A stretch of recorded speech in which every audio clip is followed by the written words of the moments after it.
Welcome to Distro History, where we explore the origins of iconic Linux distributions. In this episode, we take a deep dive into Yggdrasil Linux GNU X, one of the earliest Linux distributions and a true pioneer in making Linux more accessible to users. It was December 1992 when Yggdrasil Linux was first released. At the time, Linux was still in its infancy, primarily used by enthusiasts who were comfortable with manually compiling kernels and tweaking configurations. But Yggdrasil Linux, founded by Adam J. Richter, aimed to change that by creating the first commercially available Linux distribution designed to work out of the box with minimal configuration. Yggdrasil was groundbreaking because it introduced the concept of plug-and-play to the Linux world. It was one of the first distributions to include a live CD. Yes, Yggdrasil Linux GNU X could boot directly from the CD, allowing users to try out Linux without having to install it.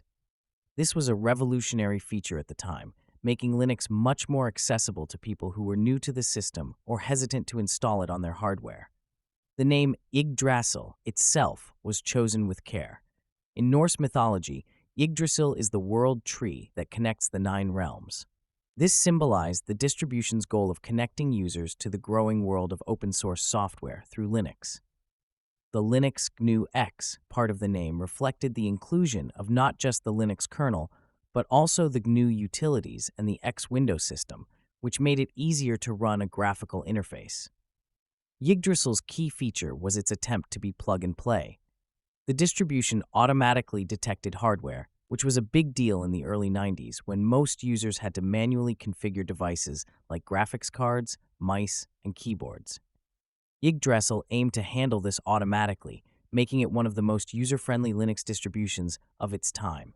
Another unique aspect of Yggdrasil Linux was its inclusion of the X window system right out of the box. At the time, setting up a graphical environment on Linux was a challenging task, requiring manual configuration of the X server. Yggdrasil made this process easier by pre-configuring X, allowing users to access a graphical desktop environment almost immediately after booting. While Yggdrasil Linux was innovative, it was also ahead of its time. Despite being one of the first to offer a graphical environment and plug-and-play capabilities, the hardware detection was far from perfect, and the system didn't always work seamlessly on all machines. Nonetheless, its impact on future distributions was undeniable. Yggdrasil Linux attracted a dedicated group of early adopters and helped pave the way for future Linux distributions that would continue to focus on ease of use and accessibility. It showed that Linux could be more than just a system for developers and hobbyists. It could become a system for everyone.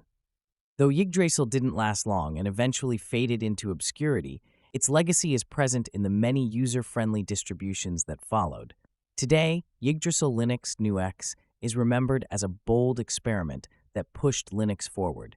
It was a glimpse into the future of Linux distributions, where ease of use, graphical interfaces, and automatic hardware detection would become standard.